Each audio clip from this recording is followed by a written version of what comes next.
أعوذ بالله من الشيطان الرجيم بسم الله الرحمن الرحيم قال ما خطبكن إذ راوتن يوسف عن نفسه قلن حاش لله ما علمنا عليه من سوء قالت امرأة العزيز الآن حصحص الحق أنا راودته عن نفسه وإنه لمن الصادقين ذلك ليعلم أني لم أخنه بالغيب وأن الله لا يهدي كيد الخائنين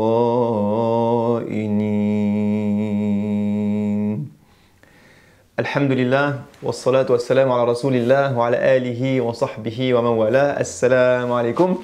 Alhamdulillah, on se retrouve une fois de plus autour de Surat Yusuf et de tous ces magnifiques enseignements qui nous accompagnent durant ce mois du Ramadan et qui, j'espère, nous accompagneront durant toute notre vie. Walhamdulillah.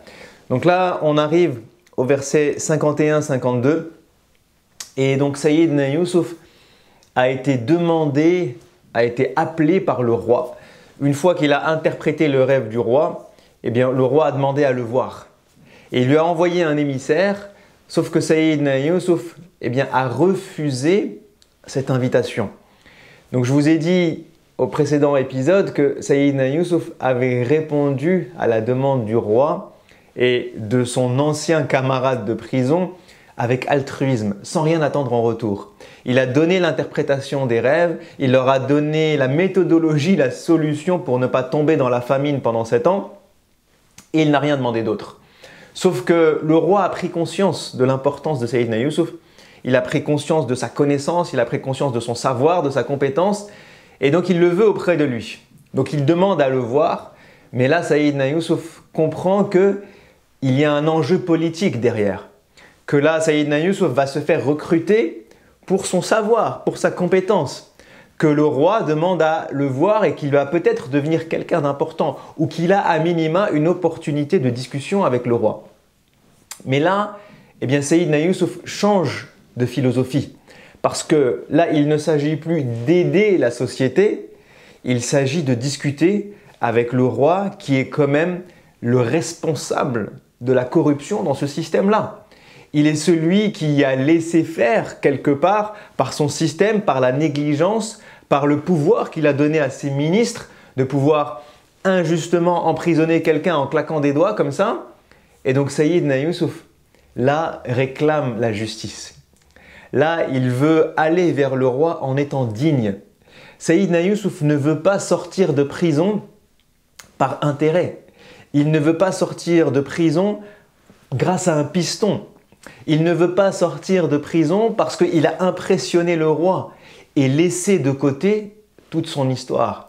Donc là, on voit que Sayyidina Yusuf est quelqu'un de digne et qu'il ne veut sortir de prison que tête haute. Il ne sortira de prison que si la vérité éclate, que s'il est innocenté.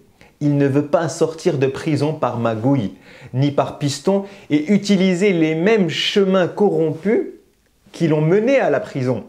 Parce que ce qui a mené Sayyidina Yusuf à la prison, c'est ce pouvoir, cette relation, ce réseau, ces bidouilles qui font que le ministre et sa femme ont été capables de camoufler l'affaire, ont été capables de faire qu'il aille en prison et que ça ne gêne personne.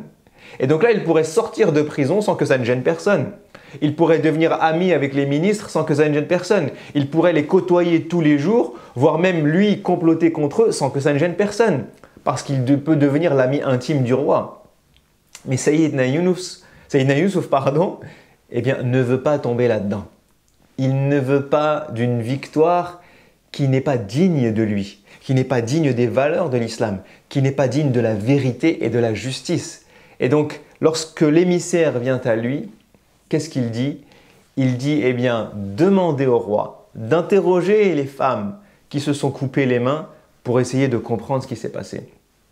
Et donc c'est là qu'on en arrive au verset que j'ai lu, lorsque le roi interroge ces femmes et leur dit « Ma khatubukunna idh rawattunna Yusufa an nafsi » Qu'est-ce qui vous a poussé à tenter de séduire Sayyidina Yusuf, à essayer de l'attirer comme ça, à le mettre dans ce piège de séduction?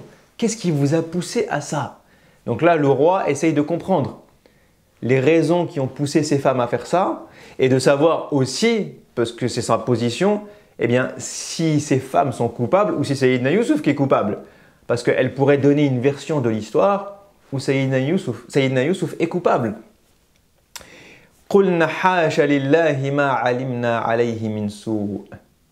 Et donc là, les femmes répondent toutes à l'unanimité, Hasha lillah, nous ne savons rien de mauvais sur lui. Nous n'avons jamais eu connaissance du moindre mal, du moindre défaut qu'aurait pu avoir Sayyidina Yusuf. Nous n'avons jamais rien vu de mauvais en termes de comportement ou en termes d'action de la part de cet homme. Ma alimna alayhi min sou, c'est ala al-itlaq, ma alimna, ça veut dire jamais.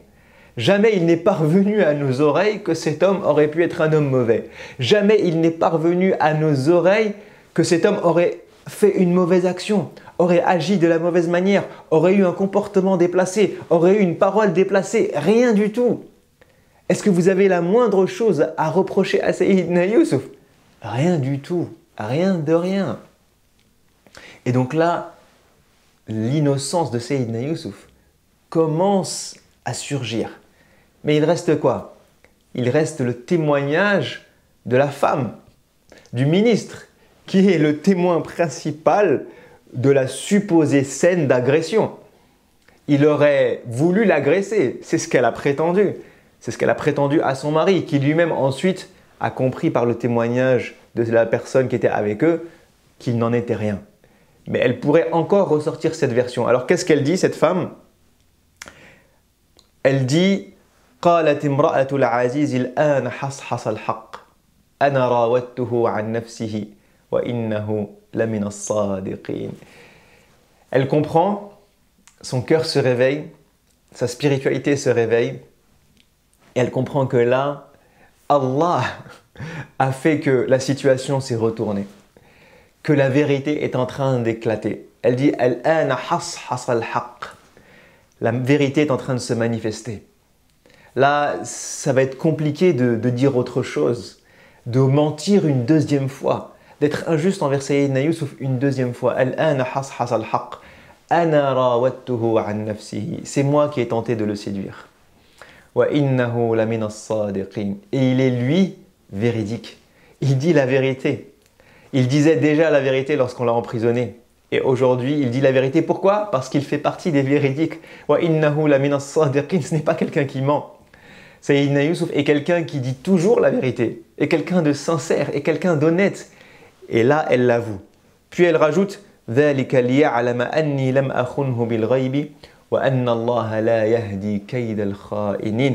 Et ça, c'est très important parce que je vous disais, sa conscience s'est réveillée. Elle dit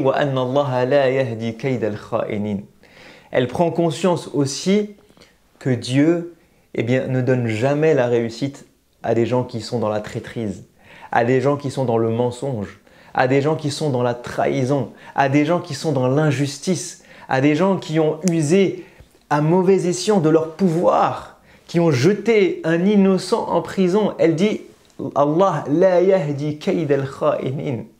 Allah ne donne jamais raison, ne guide jamais vers la voie, vers leurs objectifs. Qui? Ceux qui trahissent.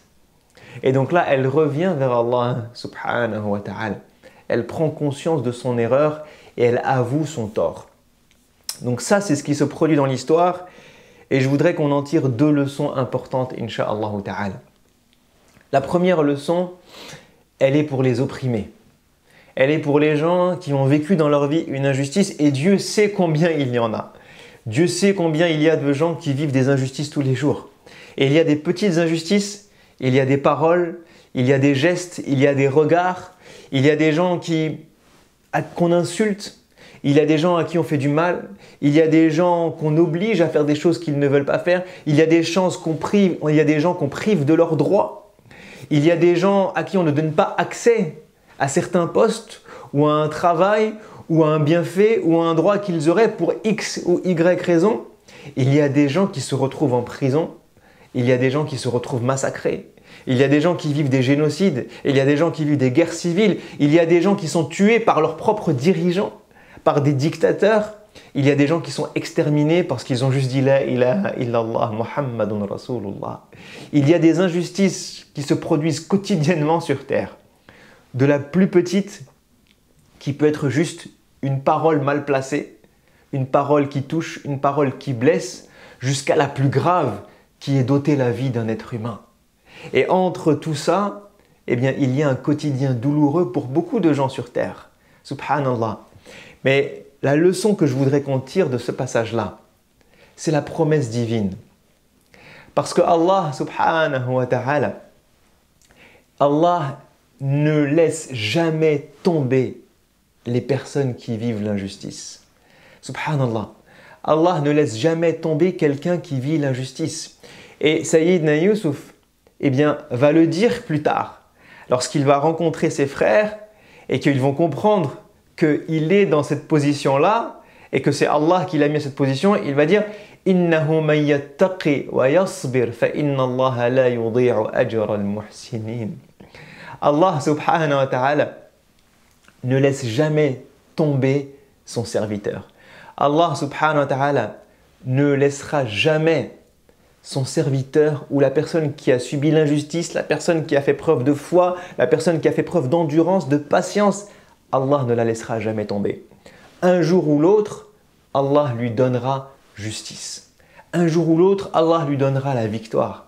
Un jour ou l'autre, Allah montrera son innocence à l'humanité tout entière. Allah dit à plusieurs reprises dans le Coran « Wal-'aqibatu lil-muttaqin » La bonne fin, la fin heureuse, la victoire finale, eh bien, sera pour les pieux. Sera pour ceux qui ont eu cette conscience d'Allah subhanahu wa ta'ala. Et cette fin heureuse, elle peut se produire dans cette vie ou dans l'au-delà. Allah peut décider eh bien, de vous donner justice, de lever l'oppression, de faire que tout aille mieux, de faire que ceux qui ont été injustes eh bien, redonnent des comptes, qu'ils soient là, eux, à dire « j'ai été injuste », comme la femme du ministre. Maintenant, c'est elle qui rend des comptes. C'est elle qui rend des comptes au roi. Allah peut inverser les choses. Donc, la première leçon qu'on doit tirer de ça, c'est que toutes les personnes qui ont vécu un jour dans leur vie une injustice, eh bien qu'ils ne perdent pas espoir. Que Allah leur donnera leurs droits un jour ou l'autre. Et que si ce n'est pas dans cette vie, ce sera dans l'au-delà. Parce que Allah ne fait rentrer personne au paradis tant qu'il n'a pas rendu les comptes sur ses injustices. Tout ce qu'on commet comme péché auprès d'Allah, qui sont entre nous et Allah, quelqu'un qui ne prie pas, quelqu'un qui boit de l'alcool, quelqu'un qui peut faire les pires des péchés, mais qui sont juste entre lui et Dieu, qui n'ont impliqué aucune autre personne, Allah peut décider de tout leur pardonner, s'il le souhaite. C'est son pouvoir, parce qu'il est celui qui pardonne. Mais quelqu'un qui a fait du mal un jour à une personne, ne serait-ce qu'avec une parole blessante, celui-là, Allah peut lui pardonner tous ses péchés, sauf cette parole-là.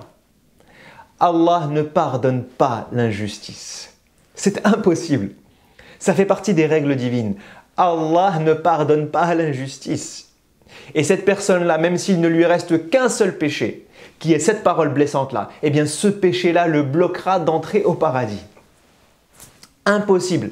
Même s'il a des montagnes de hasanat, même si Allah lui a pardonné tous ses péchés, eh bien ce péché-là, cette injustice-là, cette parole blessante-là qu'il a eue volontairement et qui a touché le cœur d'une personne, eh bien celle-là est ineffaçable.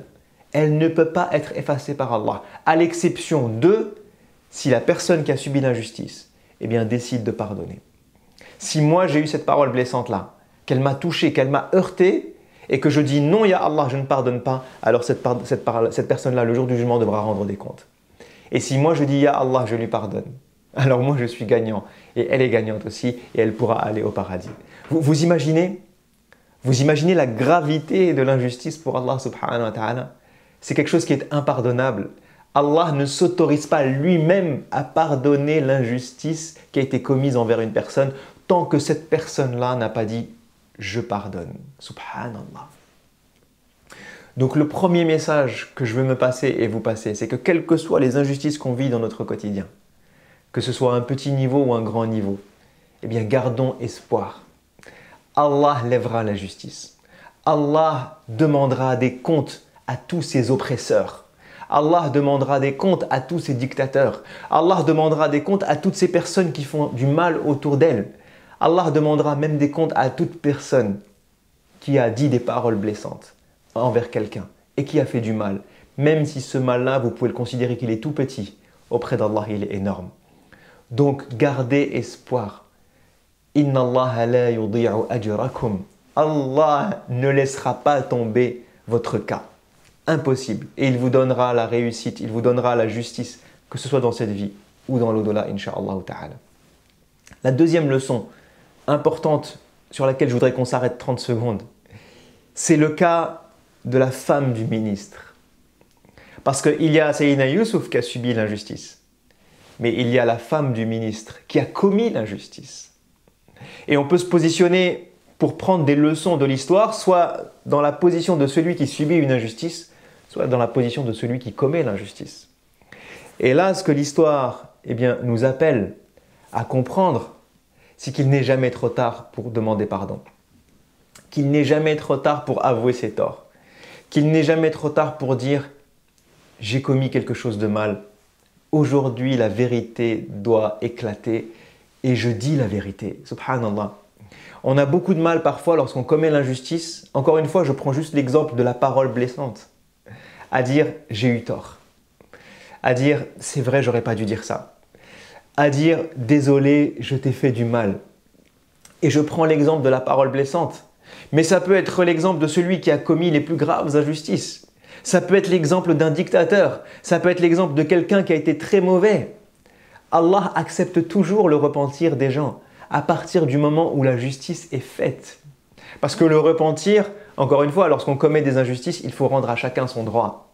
On ne peut pas se repentir, Allah ne peut pas nous pardonner si je n'ai pas rendu à un tel son droit.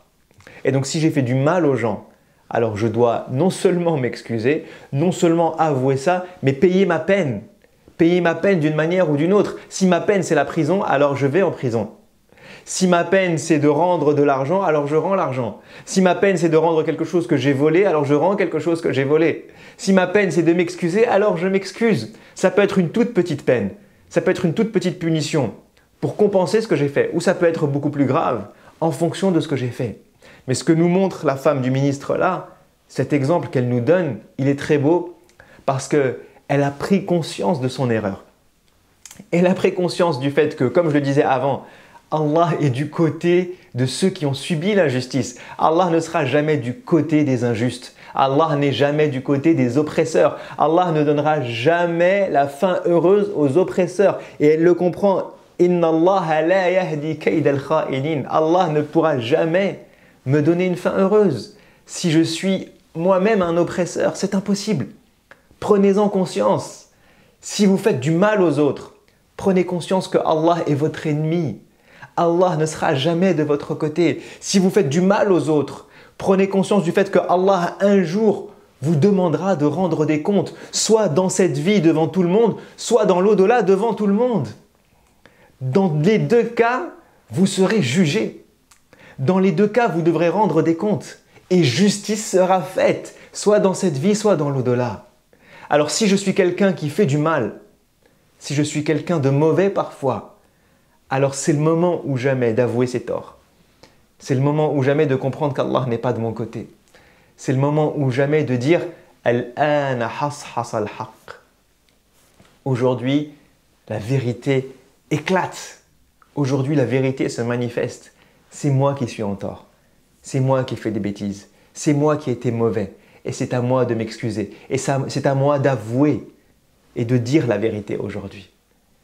Si on a des choses qu'on a fait de mal aux gens, à d'autres et que c'est caché et qu'on n'a jamais avoué ce tort-là, alors il n'est jamais trop tard pour l'avouer et Allah nous pardonnera si on rend justice. Si on redonne à chacun son droit et qu'on se repent sincèrement, alors Allah nous pardonnera.